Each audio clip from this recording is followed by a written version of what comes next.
ఇప్పుడు అర్జునుడికి మళ్ళీ ధైర్యం కలగడం అన్నది ఎక్కడుందంటే ఆ మోహం పోవాలి. ఆ మోహం పోయి మళ్ళీ తాను ఏది స్మృతిని పొందాలో అది స్మృతిలోకి వస్తే, తన కర్తవ్యం ఏదో తనకి గుర్తొస్తే, తన ధర్మం ఏదో తనకి జ్ఞాపకానికి వస్తే, తాను చెయ్యవలసిన పని చెయ్యడానికి తాను ఉద్యుక్తుడైతే తాను చేసేయగలడంతే.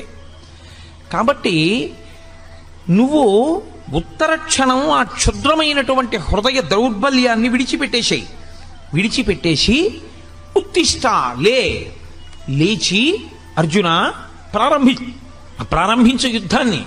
ఉత్తిష్ట అన్న మాటకు అర్థం ఇక్కడ కేవలం శరీరంతో లేవడం కాదు. ఉత్తిష్ట అన్న మాటకు అర్థం పూర్వం ఎలా నిలబడ్డావో అలా నిలబడు. ఈ యుద్ధానికి వచ్చే ముందు ఎంత సంతోషంగా వచ్చావో, ఇన్నాళ్లకి నా పగ తీరుతోంది, ఇన్నాళ్లకి దుష్టబుద్ధి కలిగినటువంటి కౌరవుల్ని మట్టు పెడుతున్నాను, నా కర్తవ్యం నేను నిర్వహిస్తున్నాను, క్షత్రియుడనై పుట్టినందుకు దుష్టుల్ని సంహరించి ధర్మాన్ని నిలబెడుతున్నాను అని ఏ పూనికతో వచ్చావో ఆ పూనికను నువ్వు పొందు.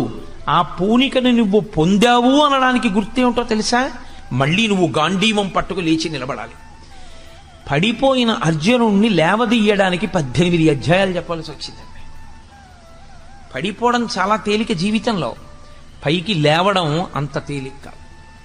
మళ్ళీ పైకి లేవాలంటే, మానసికంగా బలహీన పడిపోయిన వాడు లేవాలి అంటే కృష్ణ పరమాత్మ లాంటి ఆచార్యుడు దొరకాలి, మళ్ళీ అంతటి సద్బోధ దొరకాలి, తన ధర్మం తనకి తెలియాలి, తెలిసి లేచి నిలబడి మళ్ళీ గాంధీవాన్ని పట్టుకోవాలి. అందుకే మనందరం కూడా ఆ ధర్మక్షేత్రంలో ఉన్న వాళ్ళమే. అర్జునుడు మిష అంతే. మనందరం కూడా ధర్మక్షేత్రంలో ఇలాగే దిక్కు తెలియక పడిపోయి ఉన్నాం. మనం ఏం చెయ్యాలో మనకి తెలియదు, మన ధర్మం ఏమిటో మనకి తెలియదు, మనం ఎలా ప్రవర్తించాలో మనకి తెలియదు, మనం ఈశ్వరుణ్ణి ఎలా ఆరాధించాలో మనకి తెలియదు, సభలోకి వస్తే ఎలా కూర్చోవాలో మనకి తెలియదు, ఎదురు కుర్చీ మీద కాళ్ళు పెట్టి పెద్దల ముందు కూర్చోవచ్చో కూర్చోకూడదో కూడా మనకి తెలియదు. తెలియని స్థితిలో సభలో పడిపోయి ఉన్నటువంటి వాళ్ళని ఉద్ధరించడానికి భగవద్గీత వస్తుంది. కాబట్టి ప్రతి చిన్న విషయాన్ని స్పృశించడానికే భగవద్గీత.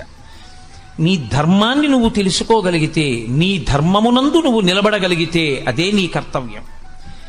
నేను ఈ సభకు వచ్చినప్పుడు మా ఆఫీస్ నుంచి వచ్చినట్టు ప్యాంటు చొక్కాతో రావచ్చు, ప్యాంటు చొక్కాతో వచ్చి కూర్చున్నా నేను భగవద్గీత చెప్పగలను. కానీ నేను ఎందుకు రాలేదు? నాకో ధర్మం ఉంది, నాకో కర్తవ్యం ఉంది. నేను ఇక్కడ భగవద్గీత మాట్లాడేటప్పుడు నేను ఒక వైదికమైన దుస్తులతో రావాలి.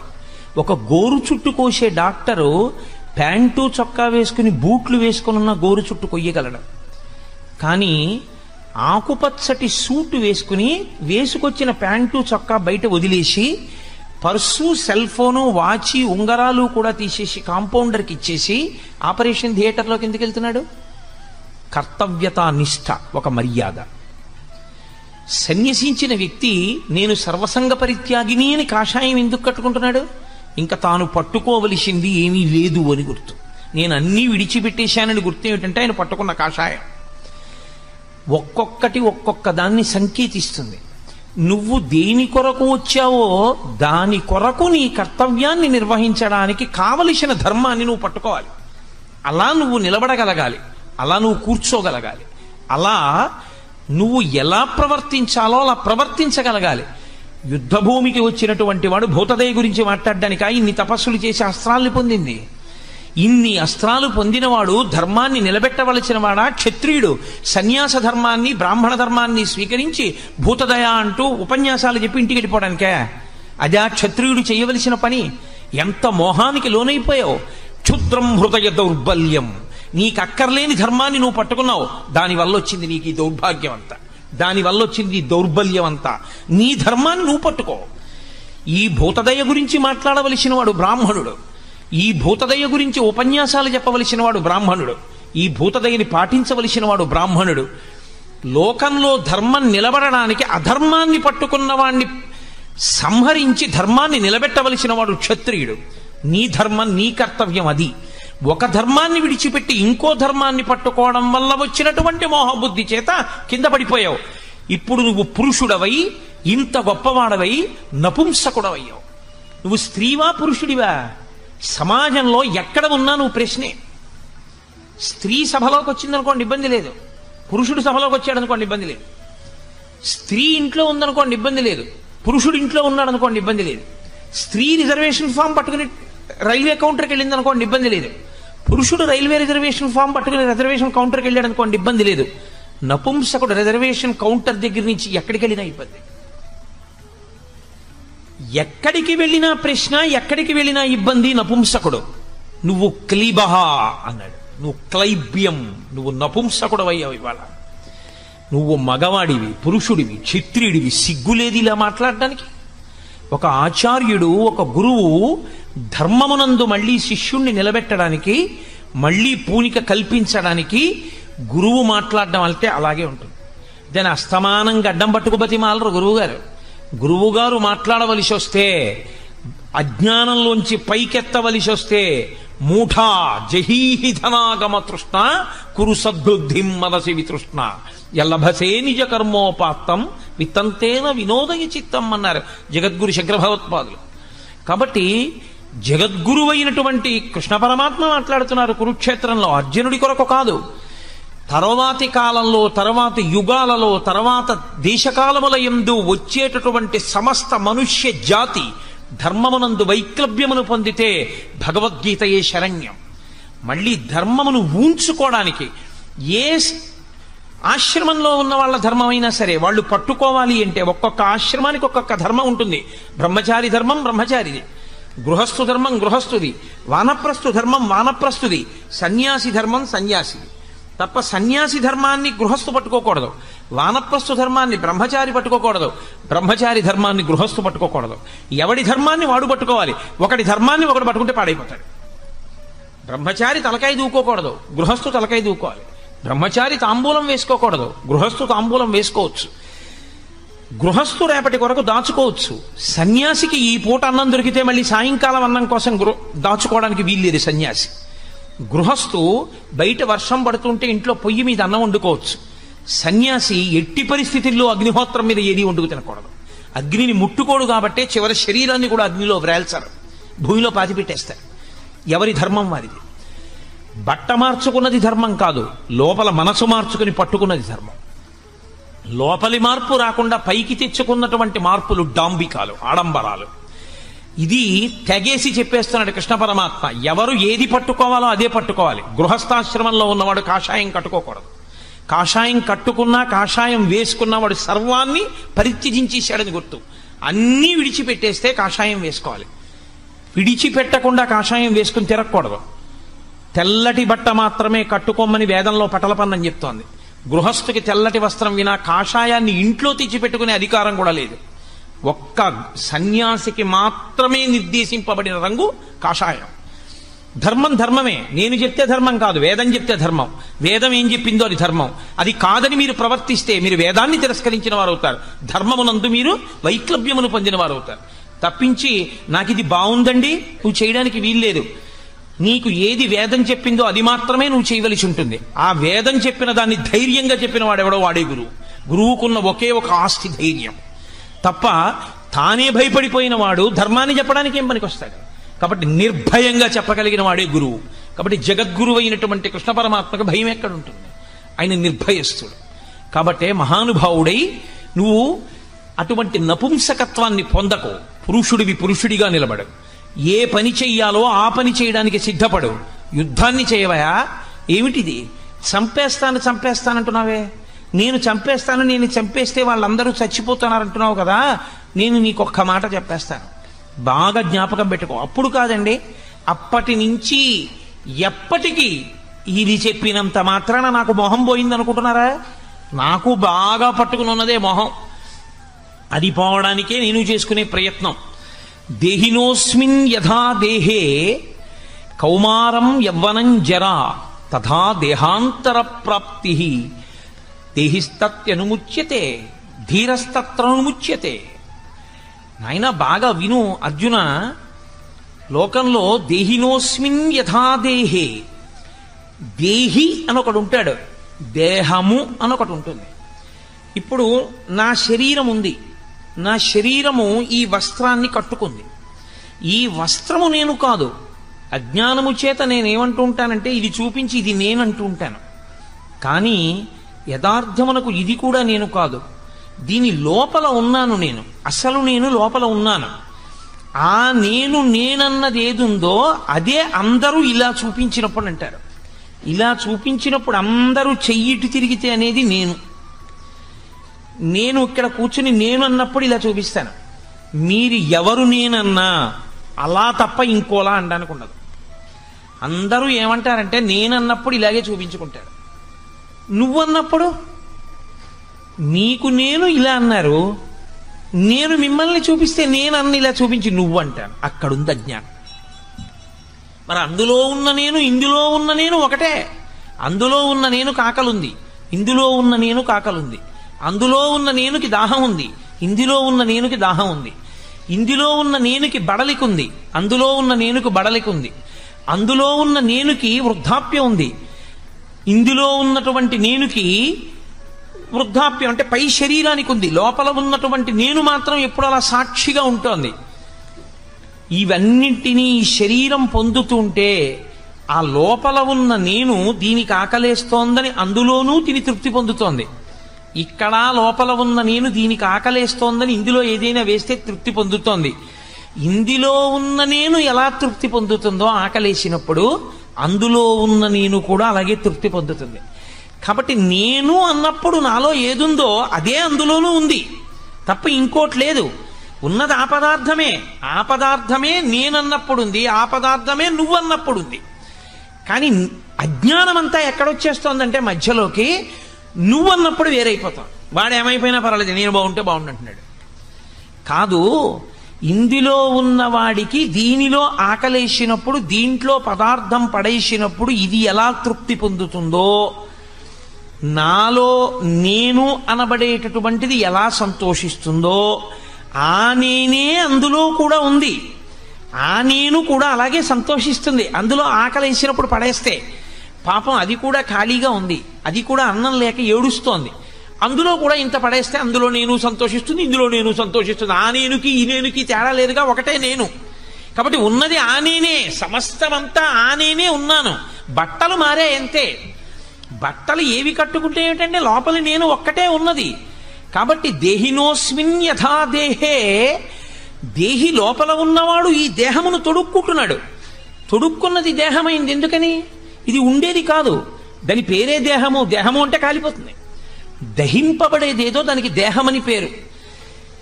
ఏ దేహమైనా కానివ్వండి, నేను తొడుక్కున్న ప్రతి దేహము కాలిపోవలసిందే. ఎన్ని దేహములను మీరు లోకంలో చూస్తున్నారో అన్ని దేహములు చిట్ట చివరికి కాల్చబడతాయి.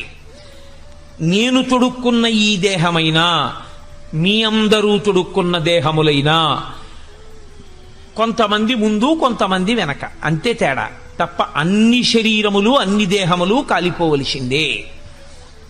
కానీ అర్జున, వచ్చిన పెద్ద సమస్య అంతా ఎక్కడుందో తెలుసా?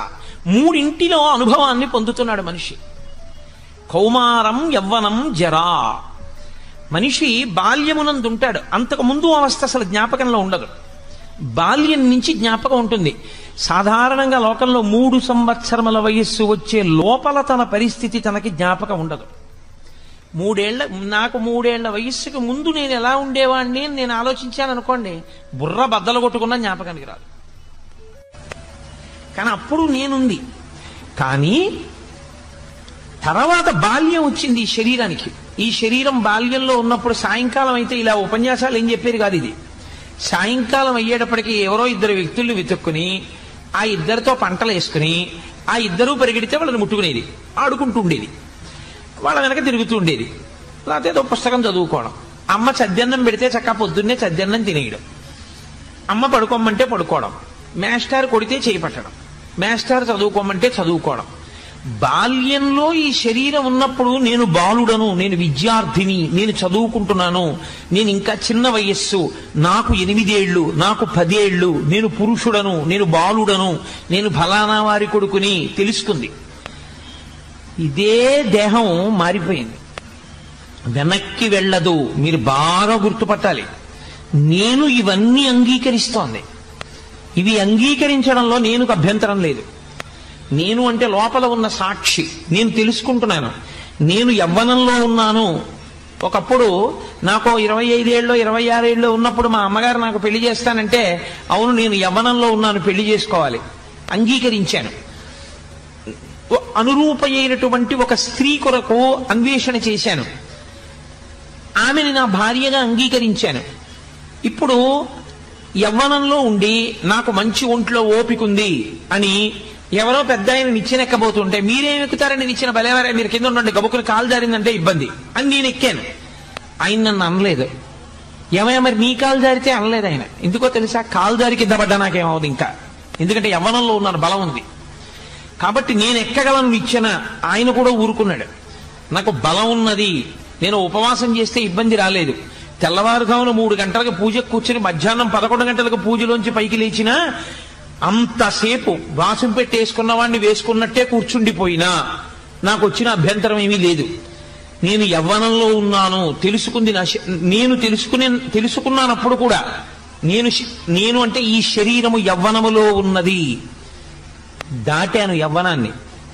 నాకు మనవలు పుట్టే వయసు వచ్చింది, నాకు మనవరాలో మనవడో పుడితే బాగుండు. నేను తాతనవుతున్నాను, నేను తాత కాబోతున్నాను. నాకు 50 ఏళ్లు దాటిపోయాయి. ఇంకొక 9 ఏళ్లు దాటిపోతే నాకు షష్ఠి పూర్తి అయిపోతుంది. నేను పుట్టిన సంవత్సరాన్ని నేను చూసేస్తాను. నా జుట్టు తెల్లబడిపోతోంది. నా చర్మం పూర్వం ఎంత గట్టిగా ఇలా ముడత లేకుండా ఉండేదో ఇప్పుడు అలా ఉండట్లేదు. నా చర్మం ముడతలు పడడం ప్రారంభం చేసింది. నేను పూర్వం ఏది తిన్నా జీర్ణం అయ్యేది, ఇప్పుడు ఈ శరీరం అలా జీర్ణం చెయ్యలేకపోతోంది. నేను పూర్వం ఎక్కువ తిన్నా నిద్రపోయి లేస్తే మళ్ళీ ఆకలేసేది, ఇప్పుడు ఈ శరీరంలోకి బాగుంది కదా అని పదార్థం ఎక్కువ పారేస్తే 2వ రోజు డాక్టర్ గారు అపాయింట్మెంట్ తీసుకోవలసి వస్తోంది. ఈ శరీరం మార్పు చెందుతోంది, ఇది వార్ధక్యంలోకి వెడుతోంది. ఇప్పుడు ఈ శరీరాన్ని, ఈ కళ్ళని కళ్ళజోడు తీసేసి అక్కడ పెట్టేసి చదువుకో అని పుస్తకం ఇస్తే చదవలేదు. ఈ కళ్ళు చూడలేవు, దీనికి కళ్ళజోడు ఎప్పుడూ ఉండాలి. కళ్ళజోడు ఇలా పెట్టుకుంటేనే చూడగలదు. అందుకని ఆఖరికి నేను రైల్వే అప్పర్ బెర్త్ మీద పడుకున్నా పక్కన ఓ చిన్న పాకెట్ లాంటిది ఉండాలి. కళ్ళజోడు మాత్రం దానికి తగల్చుకుని పడుకోవాలి. పరుసు అవి దాచుకోవచ్చు, కళ్ళజోడు దాచుకోవడానికి లేదు, దానికి తగల్చుకుని ఉండాలి. ఆఖరికి నేను మెడలో వేసుకున్న రుద్రాక్షలు తీసి తలగడా కింద పెట్టుకుని బెర్త్ మీద పడుకున్నవి స్టేషన్ వచ్చేసిందన్న కంగారులోనైనా లేచి మర్చిపోయి దిగిపోతానేమో, కానీ కళ్ళజోడు మాత్రం మర్చిపోను. శరీరంలో అంతర్భాగం అయిపోయింది అది. ఎందుకని? ఆ కళ్ళజోడు లేకపోతే అసలు ఏమీ కనపడదు. కాబట్టి ఇప్పుడు కళ్ళజోడు లేకుండా నా శరీరము ఏమీ చూడలేదు, నా కళ్ళు చూడలేవు. పూర్వం ఇలా వింటే అలా వినపడేది, ఇప్పుడు ఎందుకో వినికిడి శక్తి తగ్గుతోంది. కాబట్టి ఈ శరీరమునందు మార్పు వచ్చేస్తోంది, ఇది వార్ధక్యమును పొందేస్తోంది, ఇది లొంగిపోతోంది, సంధిబంధములు విడుతున్నాయి. ఇక్కడ వరకు అంగీకరిస్తున్నాం. ఎలా అంగీకరిస్తున్నాం? లోపల ఉన్నటువంటి నేను ఏది ఉన్నదో అది మార్పు లేకుండా ఉంటుంది. అది మార్పు లేకపోతే కదండి మారేదాన్ని గ్రహించడం. అదే మారిపోయింది అనుకోండి, ఇంకదేం గ్రహిస్తుంది? వెళ్ళిపోతున్నటువంటి రైలుని, ఆ రైలు యొక్క వేగాన్ని ఎప్పుడు తెలుసుకోగలం? నిలబడిన రైల్లో మనం కూర్చుంటే. మనం వెడుతున్న రైలు వేగంగా వెళ్ళిపోతుంటే, అవతల రైలు వేగంగా వెళ్ళిపోతే ఆ రైలే అంత వేగంగా వెళ్ళింది అనుకుంటాం. ఆ రైలు కాదంత వేగంగా వెళ్ళింది, మనము అంత వేగంగా వెళ్ళిపోతున్నాం, అది అంత వేగంగా వెళ్ళింది. ఈ వేగం ఆ వేగం కలిపి అది తొందరగా వెళ్ళిపోయినట్టు అనిపిస్తుంది, మనము అంత తొందరగా ముందుకు వెళ్ళిపోయాం కాబట్టి. అది భ్రాంతి. అలా కాకుండా ఏది మారదో అది మాత్రం లోపల ఉంది. నేను ఉండి దీని మార్పులన్నిటినీ తెలుసుకుంటోంది. మీ స్టేటస్ ఏమిటని అడిగారు అనుకోండి, చైల్డ్ అని రాసింది ఒకప్పుడు, చెప్పింది లోపల నుంచి ఐఎమ్ స్టిల్ ఎ చైల్డ్, నేను ఇంకా పిల్లాడిని కాబట్టి చైల్డ్ అని రాయి అంది. ప్యాంటు వేసుకోకూడదు, నిక్కర్ వేసుకో అని చెప్పింది, నిక్కర్ వేసుకున్నాను. హాఫ్ టికెట్ అడుగు, హాఫ్ టికెట్ అడిగాను. నేను రైల్లో కూర్చుంటే సీటు కావాలనుకుందనుకోండి, ఒక తల్లి వచ్చి బాబు నా ఒళ్ళో కూర్చుందో కానీ దానా అన్న అని చెప్పి ఆవిడ కూర్చుని నన్ను ఆ తల్లి తన ఒళ్ళో కూర్చోబెట్టుకుంది. తన బిడ్డని ఎలా కూర్చోబెట్టుకుందో అలా కూర్చోబెట్టుకుంది. నాకు 18 ఏళ్లు దాటాయి, నేను యవ్వనంలో ఉన్నాను. ఇప్పుడు నా ధర్మం ఎలా మారిపోయింది? ఇప్పుడు నేను యవ్వనంలో ఉన్నాను, ఫుల్ టికెట్ ఇమ్మని అడుగుతాను. నేను చిన్నపిల్లాడప్పుడు నేను ఇలాగే ఎవరో ఒక ఆవిడ కూర్చోబెట్టుకుంటే ఒళ్ళో కూర్చున్నానండి అంటానా? అనను. అమ్మ మీరు కూర్చోండి, నాకు ఒంట్లో ఓపిక ఉంది, పర్వాలేదు తల్లి మీరు కూర్చోండి, నేను నించుంటాను, నిలబడగలనమ్మా, నాకు ఓపిక ఉందమ్మా అంటాను. అప్పుడు ఆ శక్తి ఉంది. ఇప్పుడు బాబు ఎక్కువసేపు నిలబడలేనాయా, మోకాలు నిప్పుంది, నాన్న చిన్నవాడివి కదా, నువ్వు నిలబడి నాకు కొంచెం చోటు ఇవ్వగలవా అని బ్రతిమాలుకుంటాను. ఎందుకని? ఇప్పుడు నేను వృద్ధుడనైపోయాను తెలుసుకుంటోంది. ఏమయ్యో వయసు ఎంత వేస్తావో, సీనియర్ సిటిజన్ నాకు టికెట్ కన్సెషన్ ఉందంటుంది. అంటే నేను సీనియర్ సిటిజన్ అయిపోయాను, వృద్ధుడిని అయిపోయాను తెలుసుకుంటోంది. తెలుసుకుంటున్నదేదో దానికి మార్పు లేదు. ఏది తెలియబడుతోందో దానికి మార్పు ఉంది. మీరు కొంచెం జాగ్రత్తగా గమనిస్తే మీ అసలు నేను మీకు దొరికిపోతుంది. దీనికి ఇక్కడ నెప్పెడుతోంది అనుకోండి, ఏమిటో ఇక్కడ నెప్పెడుతోందండి అంటాడు. నొప్పి దేనికొచ్చిందో ఆ నొప్పిని తెలుసుకుంటున్న దానికి నొప్పి లేదు, అందుకే దీనికి నొప్పెడుతోందని తెలుసుకుంటోంది. ఈ కన్ను నేను కాదు, అందుకే ఈ కంట్లో కుంకుడు పులుసు పడితే ఈ కన్ను చూడలేకపోతోందని చూస్తోంది. అది చూడలేని దాన్ని చూస్తోంది కన్ను, లోపల ఉన్న నేను తప్ప. కన్నే నేననుకోండి, కన్ను చూడలేకపోతే ఇంక కన్ను చూడలేకపోతోందని నేను ఎక్కడ చూస్తాను? కన్ను చూడలేకపోతోందని చూస్తున్నవాణ్ణి నేను. ఈ శరీరమునకు నొప్పి పెడుతోందని తెలుసుకుంటున్నవాణ్ణి నేను. ఈ శరీరము బాల్యమునందున్నది అని తెలుసుకున్నవాడను నేను. ఈ శరీరము యవ్వనములోకి వెళ్ళింది అని తెలుసుకున్నవాడను నేను. మార్పు లేదు. బాల్యమునందు మార్పు లేదా, నేను అలాగే ఉంది. యవ్వనంలోకి శరీరం వచ్చింది, నేను ఎందు మార్పు లేదు, శరీరం మారింది. శరీరము వార్ధక్యంలోకి వెళ్ళింది, నేను ఎందు మార్పు లేదు, ఇది వార్ధక్యంలోకి వెళ్ళిందని తెలుస్తుంది. నీకు తెలియంది ఒక్కటే ఉంది, అందుకనే భయపడుతున్నావు అన్నారు కృష్ణ పరమాత్మ. ఏది నీకు తెలియదో తెలుసా? ఇది పడిపోతుంది. నీ భయం అంతా ఏమిటంటే, ఇది పడిపోయినా నీవు ఎవరి మీద అత్యంత అభిమానం పెట్టుకున్నావో వాళ్ళ శరీరం పడిపోయినా ఇక వాళ్ళుండరు, ఇది పడిపోతే నువ్వు ఉండవు అని నువ్వు అనుకుంటున్నావు. బాల్యంలో ఉన్న నీ శరీరం యవ్వనంలోకి ఎడితే లోపల ఉన్న నేను లేకుండా పోయిందా? ఉందిగా. యవ్వనంలో ఉన్న నీ శరీరం వార్ధక్యాన్ని పొందితే లోపల ఉన్న నేను లేకుండా పోయిందా? ఉందిగా. వార్ధక్యంలో ఉన్న శరీరం పడిపోతే లోపల ఉన్న నేను లేకుండా పోతుందని ఎందుకు అనుకుంటున్నావు? ఉంటుంది. మరి ఉంటే అప్పుడు దానికి శరీరం తదా దేహాంతర ప్రాప్తి, మళ్ళీ ఇంకో శరీరాన్ని పొందుతుంది. అలా ఎందుకు పొందడం? ఇందులోనే ఎందుకు ఉండిపోకూడదు అంటే దానికి ఒక లక్షణం ఉంది. బాగా జీర్ణమైపోయినటువంటి దానిలో తాను ఉండదు. ఇది ఆ జీవుడికి ఉన్న లక్షణం అండి. అందుకే ఇల్లు కప్పంతా కన్నాలు పడిపోయింది అనుకోండి, పాడు పడిపోయింది అనుకోండి ఇల్లు, అబ్బాయి ఇందులో ఉండలేమండి అని వెళ్ళిపోతాడు. పెంకులన్నీ రాలిపోయి అంతా కన్నాలు పడిపోయి వర్షం పడిపోయి సూర్యకిరణాలు పడిపోతున్నాయి అనుకోండి, ఇల్లు పాడైపోయిందండి, శిథిల గృహం అయిపోయింది, ఇందులో నేను ఉండనని ఆ ఇంట్లోంచి బయటికి వెళ్ళిపోతాడు. ఏదో 4 గోడలు ఉన్నాయి కదండి, ఓ 4 దొంగలు ఉన్నాయిగా అందులో ఉంటానంటాడా? అనడు. సూర్యుడు చంద్రుడు ఇద్దరు కిరణముల లోపల పడితే తానుండకుండా బయటికి వెళ్ళిపోతున్నాడు. వాన ఎండ లోపలికి వస్తే నేను ఉండనంటున్నాడు. ఇది కూడా జీర్ణమైపోయి జర్జరీభూతమైపోతే ఇక తాను తినలేక, ఇక తాను త్రాగలేక, తను తిన్నది తనకి జీర్ణము కాక, తను తిన్నది నేనుగా మారక. మీరు చాలా జాగ్రత్తగా గుర్తుపెట్టుకోవాలి ఆ మాట. నేను నీళ్లు తాగితే తాగిన నీళ్లు నేనైపోతాయి. నేను అన్నం తింటే నేను తిన్న అన్నం నేనుగా మారిపోతుంది. నేను ఏది చదువుకున్నానో అది నేనుగా మారిపోతుంది. వార్ధక్యమునంత ఏమైపోతుందో తెలుసా అండి? వీటన్నింటినీ కూడా స్థూల శరీరం తిరస్కరిస్తుంది. తాను ఇంతకుముందు ఏది తెలుసుకుందో దాన్ని స్ఫురణలోకి తేదు. ఇప్పుడు నేను ఇలా ప్రసంగం చేస్తున్నాను, ఇంకో 30 ఏళ్ల తర్వాత ఈశ్వరుడు నాకు ఆయుర్దాయం ఇస్తే నేను వచ్చి ఇలా కూర్చున్నాను అనుకోండి, నేను ఇంత క్రమంలో ఉపన్యాసం చెప్పగలనని నమ్మకం ఏమి ఉండదు. ఆ స్ఫురణ ఉండదు, ఆ జ్ఞాపక శక్తి ఉండదు, క్షీణించిపోతుంది. అప్పుడు ఇలా తాళం చెవులు తీసి ఇలా పక్కనెట్టాను అనుకోండి, తాళాలు ఎక్కడెట్టాను అని వెతుక్కుంటాడు. మనవడు వచ్చి అంటాడు, తాతగారు తాళాలు అక్కడే ఉన్నాయి కదా తాతగారు అంటాడు. పరాకు వచ్చేసిందిరా అంటే తాళం వేశాను అనుకుంటాడు, వెళ్ళిపోతాడు. తాతగారు తాళం వేయలేదంటారు. చూసావా ఎంత ఇబ్బంది వచ్చిందో, పరాకు ఎక్కడో పెట్టేశాను అంటాడు. పరాకు వచ్చేస్తోందని బెంగోటి వచ్చేస్తుంది, అదో భయం వచ్చేస్తుంది. కాబట్టి జీర్ణమైపోతుంటే శరీరం, అందులో ఇక జీవుడు ఉండడు. దేహము కాలిపోవడానికి యోగ్యతని పొందేస్తోంది అనుకోండి, తాను ముందే ఖాళీ చేసేస్తాడు. ఇది మీకు అందుకే ఈ జీవలక్షణమే పక్షి దగ్గర ప్రారంభం అవుతుంది. అందుకే సంసారంలో ఉపాధి మనుష్య ఉపాధికి దగ్గరగా ఉంటుంది పక్షి. అందుకే గూడు కట్టుకోవడం, గూడు పాడైపోతే ఎగిరిపోవడం, ఇవన్నీ చేస్తూ ఉంటుంది. మనం చూడండి, ఇల్లు శిథిలమైపోయింది అనుకోండి, ఇక కాపరం ఉండం, విడిచిపెట్టి వెళ్ళిపోతాం. అలాగే అర్జున, ఈ శరీరము జీర్ణమైపోయినా, ఈ శరీరము జీర్ణము కాకపోయినా ఇక వాసయోగ్యము కాకుండా పోయినా, వాసయోగ్యము కాకుండా ఎప్పుడు పోతుందో తెలుసా అండి? ఇల్లంతా ఉంది, చక్కగా ఉంది, తుఫానుకి కప్పు ఒక్కటి ఎగిరిపోయింది. ఉంటారా? ఉండరు, వెళ్ళిపోతారు ఇంట్లోంచి. ఇల్లంతా ఉంది, పైకప్పులో నల్లత్రాచు దూరింది పెంకుటింట్లో, ఆ ఇంట్లో మీరు పడుకుంటారా? పగయగల్గెనేని పామున్న ఇంటిలో ఉన్న ఎట్లగాక ఎట్టులుండు అంటారు నన్నయ్య గారు భారతంలో. ఇంకా ఇంట్లో మీరు కాపురం చేయరు, మీరు నిద్రపోగానే పాము ఎక్కడి నుంచి దూకుతుందో తెలియదు.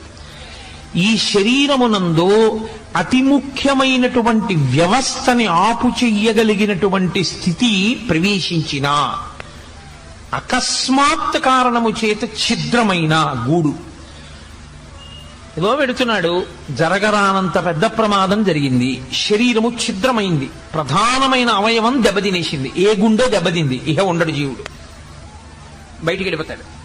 మెదడు దెబ్బతినేసింది, బయటికి వెళ్ళిపోతాడు. మూత్రపిండాలు రెండు నలిగిపోయాయి, బయటికి వెళ్ళిపోతాడు. ఏవి ప్రధానమో అవి నలిగిపోతే ఇక జీవుడు దాని యందు ఉండడు. ఎందుకంటే ఇందులో ఉండి నేనేం చేయలేను నిర్ణయానికి వస్తాడు, వచ్చి ఉత్క్రమణము, బయటికి వెళ్ళిపోతాడు. కాబట్టి అలా వెళ్ళిపోవడం వరకు నువ్వు ఒప్పుకుంటున్నావు, అక్కడ వరకు నీకు తెలుస్తోంది. నీకు భయం ఎందుకు వచ్చిందో తెలుసా? బాల్యములోంచి యవ్వనంలోకి వెళితే భయపడలేదు, సంతోషపడ్డావు.